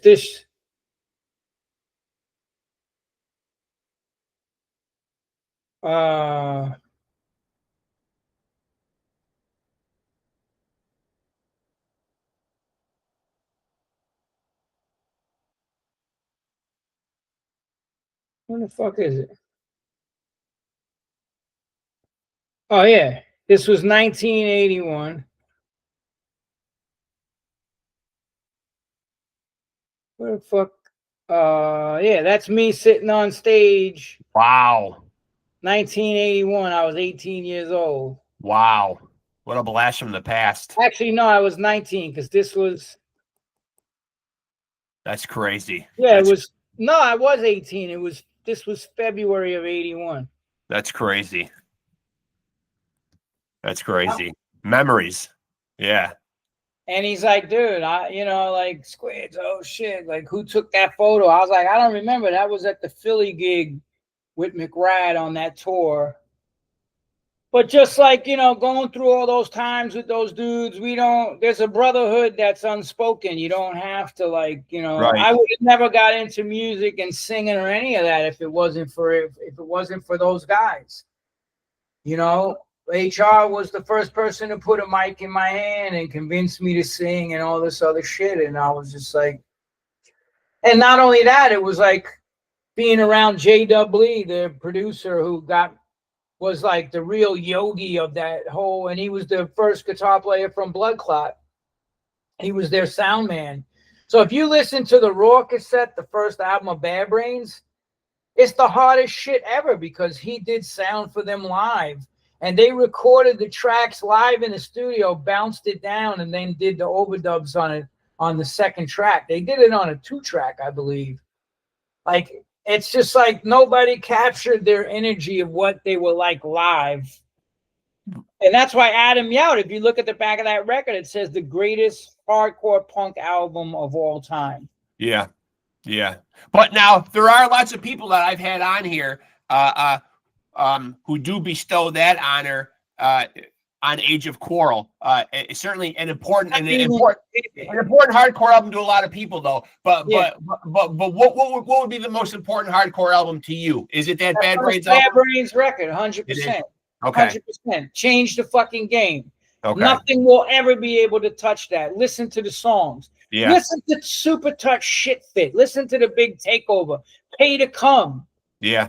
Attitude. Yep. Sailing On. It's fucking every song. FVK. Don't need it. Right. Even the reggae. Yeah. But Age of Quarrel, though, is a pretty special album, though. Hey, you know what? It was. I do at least hope that you acknowledge that and see the impact that you've left yourself. Well, the first record, the first one came out in '84, and it was the black cassette, and we recorded that. Me and Paris paid for it, and we did it at JW's brother's studio, Tim, on Park Avenue. Okay. But yeah, like I said, I'm not going to sit there and be like, oh man, I made this great, amazing record. And like I get props for the rest of my life. It's like, you know what I do when I finish something? Stephen Pressfield, who wrote The War of Art, and he wrote this book too. I would really recommend people looking up his stuff. Joe Rogan's had him on the podcast. Oh, yes. Yeah. So he did a book called The War of Art. Yep. And he comes from that old. He was just on Andrew Huberman's podcast too, Dr. Huberman. Great. Okay. I've chatted with him. I love him, man. I love the guy. He's a Marine, fucking. But he said something interesting. Like the old school writers were writers, man. Yeah. They would go up in the hills in trailers and just fucking lock themselves up and write. And that's what I'm doing basically down here. Yeah, that's how you have to do it. But what he said was he worked so hard, and his mentor was this other writer like that he looked up to. And he goes in and he hands him the manuscript, and it's like, he goes, it's done. The guy didn't even open it up. He held it and he goes, great, now go start the next one. Right. Yeah. You're only going to get better. You get better. Everybody thinks that if you're expecting perfection out of the box, you're in illusion. You get better by making the mistakes, by, Yeah, you got to slog through them. You do. Yeah. You learn by making mistakes. You learn by bad writing. Like if I read some of the scripts that I wrote when I first started writing scripts, when I got clean off drugs and I started writing in 1990, I'm like, holy shit. Yeah. I know, you cringe. Yeah. But then like you learn about the craft, subtext, text, writing on the nose, how to create an unconscious and a conscious desire, a controlling idea, a counter idea. You learn all these. It's principles of story, not rules. Right. Then you keep going on, and it's like you just learn, and that's what it's all about, is the learning experience that you just, just keep going and keep like I was working on this book in the daytime, and then working on in the daytime, and then putting chapters in on A City of Fear at night. Yeah. And now this is fucking done, and I'm like full time. And then I got this script that I'm working on. Basically brought this book to life. Yeah. So it's adapted from this, Destroying Monsters, and it's just it's being able to just sit in a room and create story and get sucked into a world is a gift in life, It really is. I agree. It really is. Even writing songs. Yeah. You know, so just like, don't look a gift horse in the mouth, and try to improve in your craft, whether it's boxing, cycling, storytelling, whatever it is. Always be looking to improve. If you start thinking like, I know it all, I got this figured out, you're done, because that's where the growth stops. The minute you don't think there's room for improvement, you're done. Yeah. Great point. Yeah. Great point. So that's my, I got to tie it up now, but just like that's the whole thing, is always be looking to improve. And that's the 4 agreements. Don't take things personally, by what's his name? Don Miguel Ruiz. Don't take things personally, right? Don't make assumptions. Be impeccable with your word. And the last one, always do your best. Always do your best. Yep. It don't matter. You got to leave everything out on the motherfucking line. I don't care if I collapsed on the sidewalk 2 miles from the finish line. I gave it my all that fucking day. Yep. You know, it don't matter, like, anything that I did that I failed at, because I know one thing's for sure. I'm not going to quit. I'm not a fucking quitter. I'm going to keep going. Yep. It's like I got Ironman number 15 coming up. Like, it's like, doesn't matter. The only thing separating that now is time. And in that slot of time, I'm going to have plenty of time to fucking get the work done, put the work in, stay motivated, stay disciplined. And that's really what it's all about, because I'm destroying monsters every day. I still get to the point where, like, I want to just grab somebody running their mouth and knock the shit out of them. But that's the old me. Right. That's a part of me that I'm trying to be like, I don't have to prove anything to anybody. Right. You're trying to diminish. You're trying to diminish that part of yourself. Those, listen, if somebody fucks with family or somebody I know, then they're getting fucking demoed, and that's just the way it is. But I still have a lot of fixing to do, man. We all do. I'm a work in progress. All of us are. We all are. If we're in this material world, we fucked up. That's why we're here. Yeah. But we're all in the psych ward trying to get better. You got that right. And what's the meds? Staying clean and sober, working hard, doing your fucking craft, helping other people. This is the stuff that starts to heal your soul. Like, people don't even understand that there's another. Like, I read these every single day. It's Prabhupada's quotes, right? So every day is a quote of the day. And the quote today is, renunciation is required, but when one makes further progress after renunciation towards spiritual life and enters into the pastimes of Krishna, then things become perfect. And Prabhupada wrote that in 69. Yeah. So it's always like, we should always be in that cleansing process, like they say. And that's the next quote for tomorrow is, on the mirror, if there is dust, you cannot see your face very nicely. If you wipe the mirror very nicely, then you can see who you really are. Yeah. So it says that Cheto Darpana Majanam Davamahagnavapini, that the chanting cleanses the mirror of the mind so we can actually see who we are. All this false ego, all this hatred, all this other bullshit, it doesn't matter. Prabhupada said, they said Prabhupada built the house for the whole world to live. I lived in an ashram with people from every walk of life, religion, fucking color. There was never a single problem. There was never a single incident of racism or hate or anything, because we were vibrating on a spiritual level. Yeah, something bigger. My name was Jayananda Das. I called people Prabhu, the other devotees. That means in Sanskrit, that means master. Yeah. Means I'm here to serve you. Right. You should link of your Trinata Pisane Chena Taroa Vishahishna Manira Manania Kadania Sadahari. You should think of yourself lower than a straw on the street. Yeah. Devoid of all sense of self-prestige, like more tolerant than a tree. Yeah. Like all of these principles of spirituality. That's why when I came out of the temple at the end of 83, And I started putting the words for Age of Quarrel. I'm the one who came up with the title of that album. That's from Prabhupada's teachings. Yeah. Yep.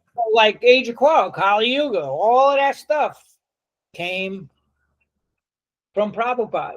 And I was like implementing all of that stuff into, so that was the beauty bringing up that record. It was the beauty of that record that it was like, I didn't lose the street identity of where the fuck I came from.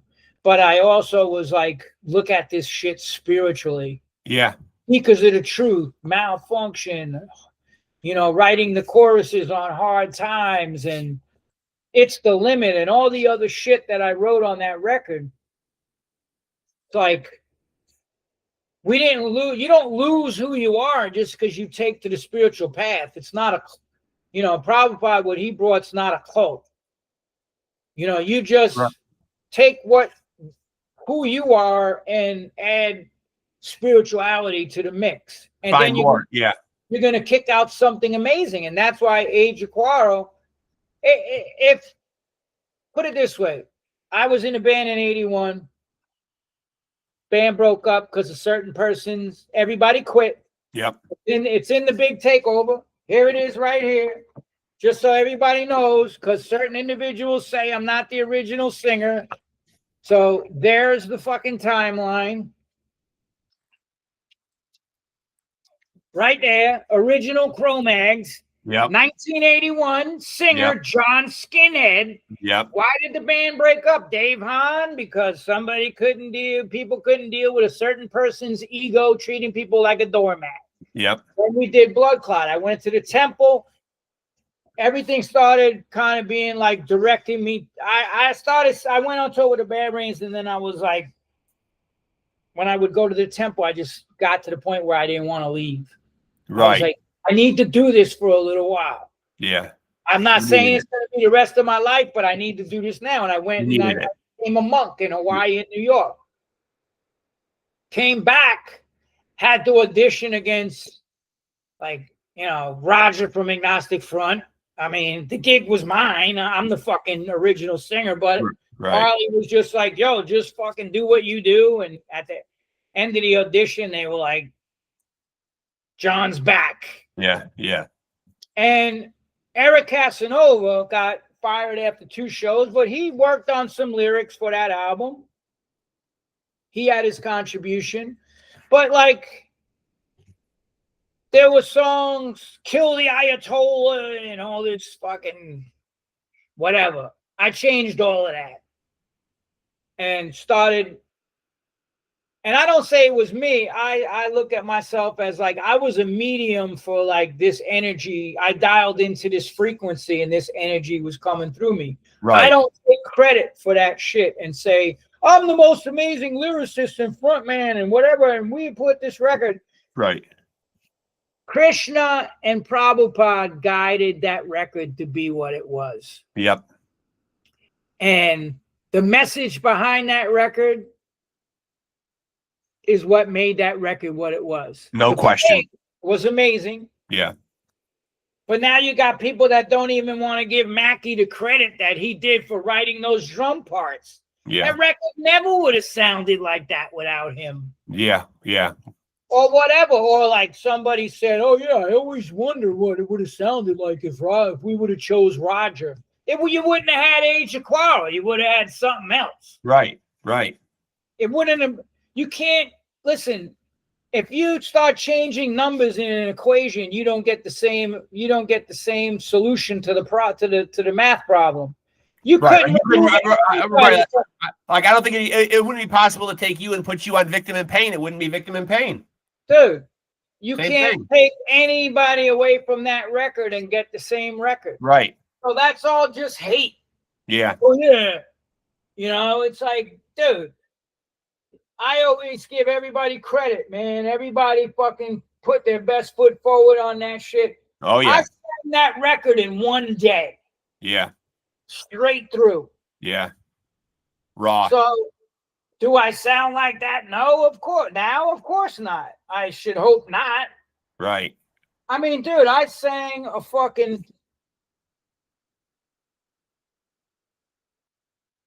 Yeah.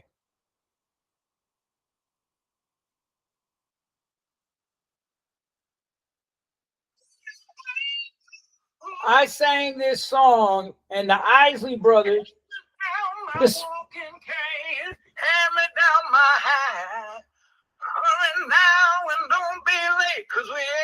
time to chat. We were going out to hear the latest sound.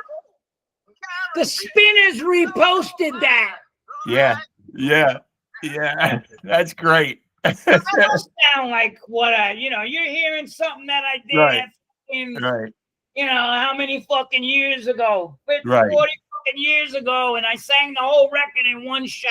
Yeah. You're a different person too. My girl's like, she hears me singing, she's like, dude, you like the Spinners reposted me on their fucking page doing their song, Rubber Band Man. Yeah, that's pretty special. Listen, that's man, cool. Like, that's cool. You can't remove anybody from an equation and get the same record. Same thing with the Bad Brains. They tried to do records without HR. It ain't happening. Right. They were going to do Quickness without them. They had Taj. I was there. Yeah. I sang backups on that record. Quickness. And fucking HR called me up. He's like, yo, they fired Taj. I'm at Doc's. Come over. I want to show you what I'm doing. I go to Doc's at 171 Avenue B. And it's just me and HR in the apartment. And he's got all these fucking lyrics written down. And he goes, play on a little one of them old school cassette players that the music comes out of the cassette player. And it was Soulcraft. And he starts singing the fucking lyrics to me. And still to this day, I get fucking goosebumps. Yeah, I bet. Yeah.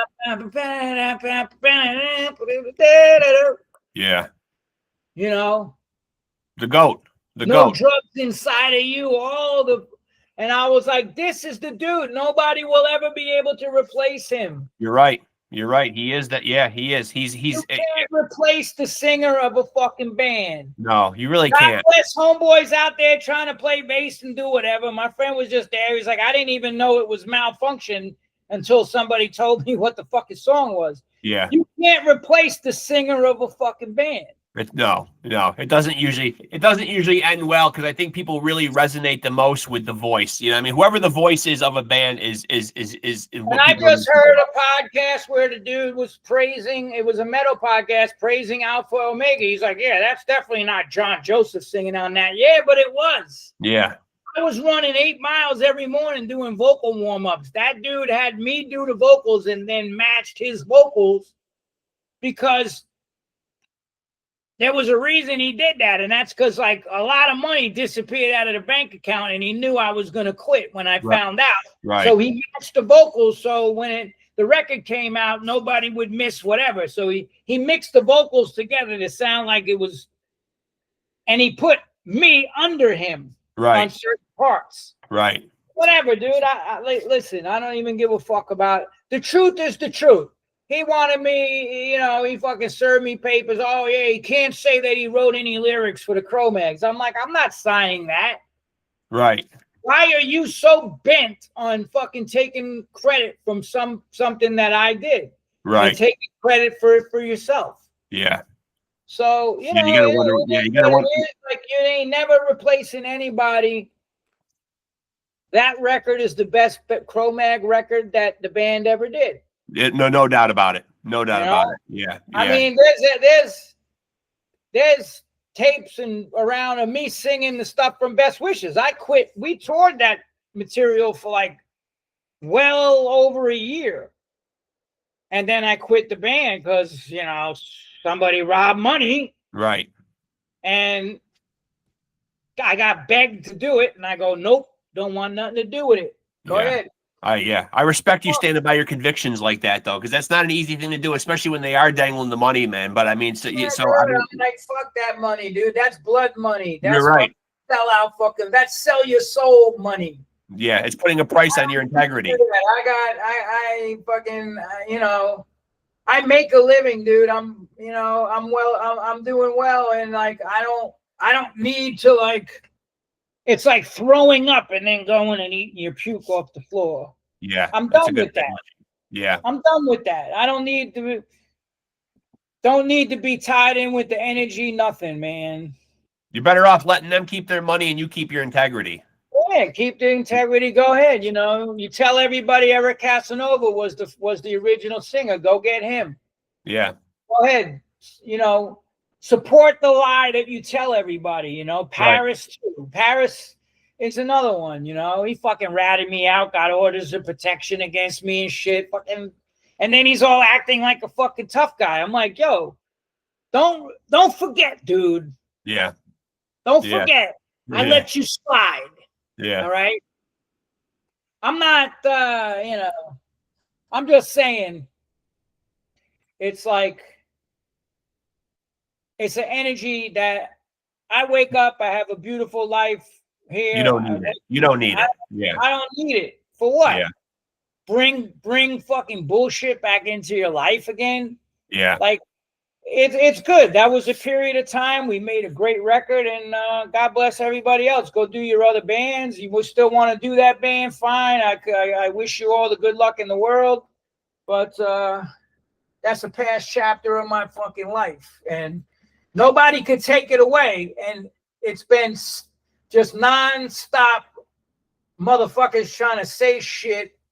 Oh, we couldn't sing this, that, the other fucking thing, like, you know, lying that he didn't write any lyrics on the record, like, just like slander. Yeah. Well, we have what we have. I think we have what we have, and I think real fans, the hardcore fans, really know the truth. So that's what matters at the end of the day, man. The truth is out there, and the people that know it know it. My beef with anybody is not do this whole shit, because this is when the real, before, like, everybody was like, yeah, John Joseph, he helps the homeless, he fucking gets people. The minute I started speaking up that I'm not taking the shot, I said, you guys do whatever the fuck you want. I'm just not taking it. Then, oh, you fucking hypocrite, you selfish motherfucker, you're supposed to be a Hare Krishna, fuck you. Yeah. Like, fuck this guy, he's an anti-vaxxer. Like, I couldn't believe it. Yeah.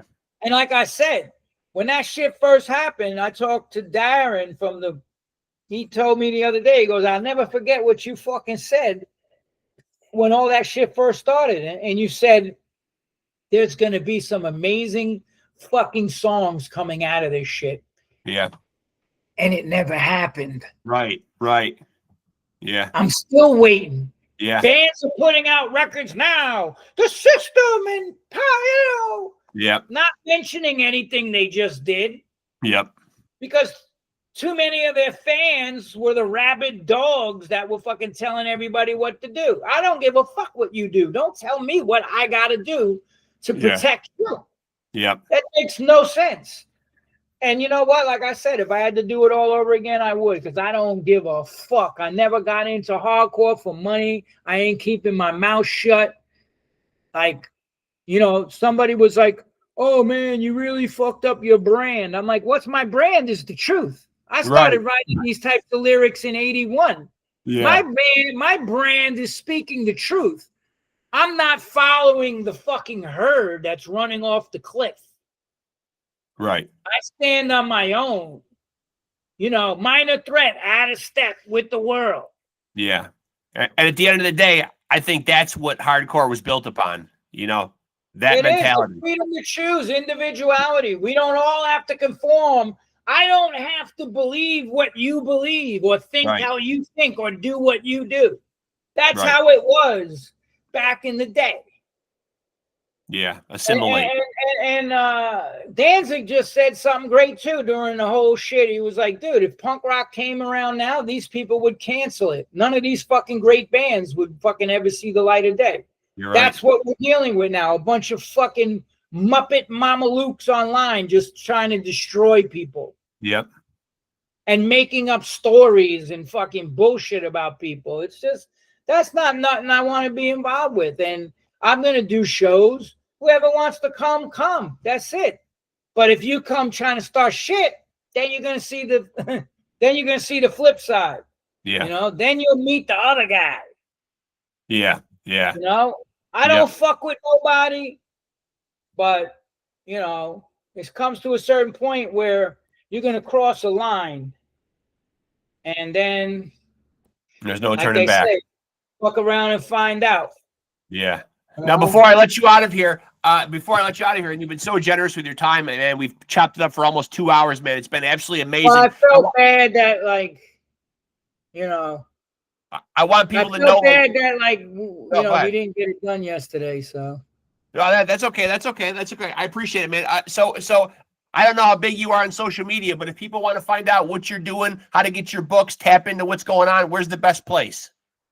My Instagram is John Joseph Discipline. Okay.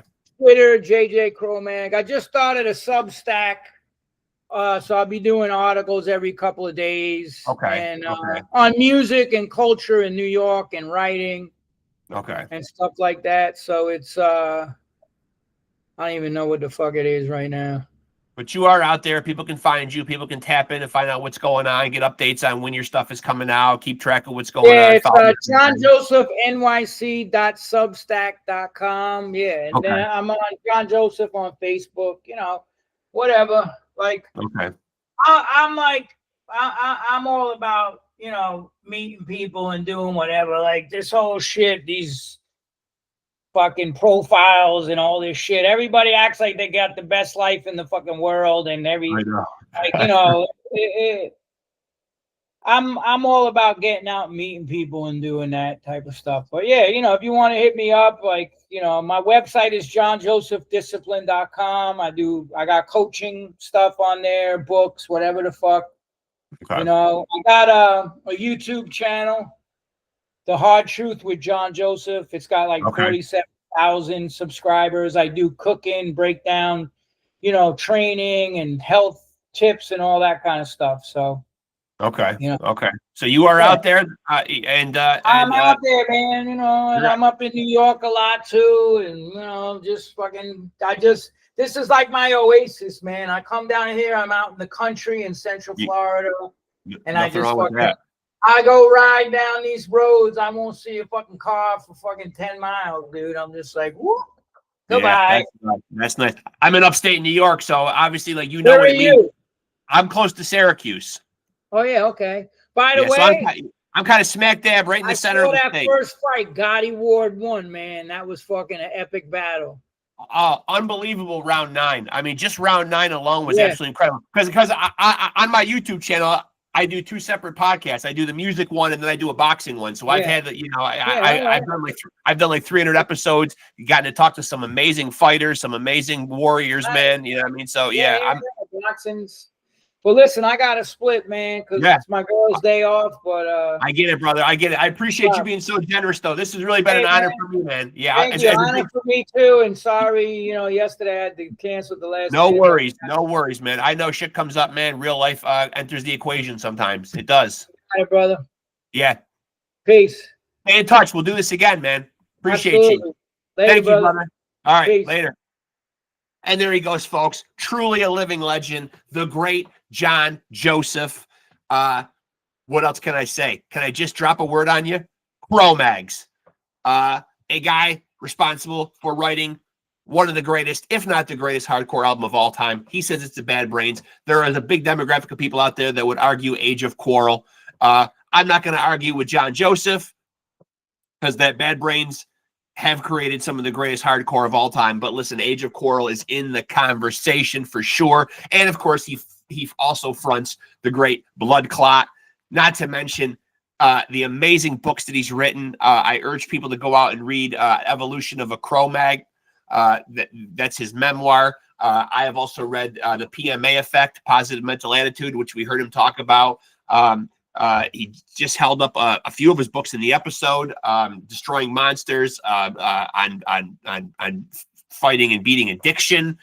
Of course, Meat is for Pussies. He's got a lot of great books out there. You can find all that stuff online. I implore people. Maybe some of the titles are eluding me right now. I know I've definitely read Evolution of a Cro-Magnon, and I've read PMA Effect. Both amazing books. What a life he has lived. If you really want to hear the ins and outs of his actual life, Evolution of a Cro-Mag is the book to read. PMA Effect just is going to get your mind right. It's going to get you right up here, folks.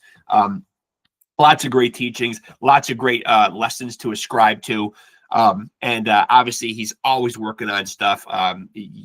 Just a great creative mind, a true artist, churning out books, writing a new Blood Clot record, kicking ass in those Iron Man competitions, a true Renaissance man. And we don't have a lot of them left in this world. And so I'm very proud to have gotten the chance to talk to one today. That is, of course, the great John Joseph of Blood Clot, and of course, the CRO-MAGS, and also author, Iron Man athlete, wears many hats, and I salute him for it. And I really appreciate him being so generous with his time and spending damn near 2 hours with me. What a great chat. Thank you, John Joseph. Now I'll go into my obligatory promotional spiel. My pimp hand is feeling strong. And you know, if you got a podcast, you got to pimp it. So here we go. Make sure to tap into Off the Couch Boxing and Pod Scum on Facebook. That's both of my podcasts. Don't be confused. If you're looking for one or the other, I promote them both on that Facebook account. Our handle, again, Off the Couch Boxing and Pod Scum. Got the music podcast, Pod Scum. Got the boxing podcast, Off the Couch Boxing. Same handle over on Instagram. Yeah, your boy's trying to be more busy over there, trying to get my Instagram game up to snuff, putting little snippets, reels, as the kids call them, from these amazing conversations, trying to put some of those up on Instagram and help, promote the channel more. So you can tap in with us on Instagram as well. Same handle, Off the Couch Boxing and Pod Scum. And of course, if you're here right now watching, this is where you really need to be, where you get your meat and potatoes. These incredible conversations, they go down right here on the YouTube channel. Instagram, Facebook, fine. Check us out there, definitely. But here's where I really want you to keep your focus. Right here. This is where you need to be, where it all goes down. New content coming your way every single week. So if you're here right now, please like, please subscribe, and please smash that notification bell to stay tapped in. We are well north of 300 episodes of Pod Scum, and we are right at the door of 300 episodes of Off the Couch Boxing. So there's a lot of episodes, and I always say it, there's literally something there for everybody, no matter which podcast you're watching. Hopefully you're maybe enjoying both. But there's lots to sink your teeth into. So I invite people to go back and check out some of those incredible conversations in those past episodes. And I appreciate all you guys. I appreciate the viewers. I appreciate the subscribers. Ultimately, I appreciate my guests, without whom I would not be able to do this and bring you guys this awesome content. And today specifically, again, let me throw out a huge thank you to the legendary John Joseph of the CRO-MAGS and Blood Clot. Really enjoyed chopping it up with him. That was huge for me as a lifelong fan. Listen, at the end of the day, I'm always grateful to have any of these conversations, but particularly when they're people that are a personal source of inspiration. And again, I'm a huge John Joseph fan. The music speaks to me. His books have spoken to me. This was really a special episode for me. So I appreciate John Joseph being on Pod Scum today. And I appreciate all you guys for your support and for tapping into the channel. This is your boy, Reckless Rex, reminding you to take it easy and keep it sleazy.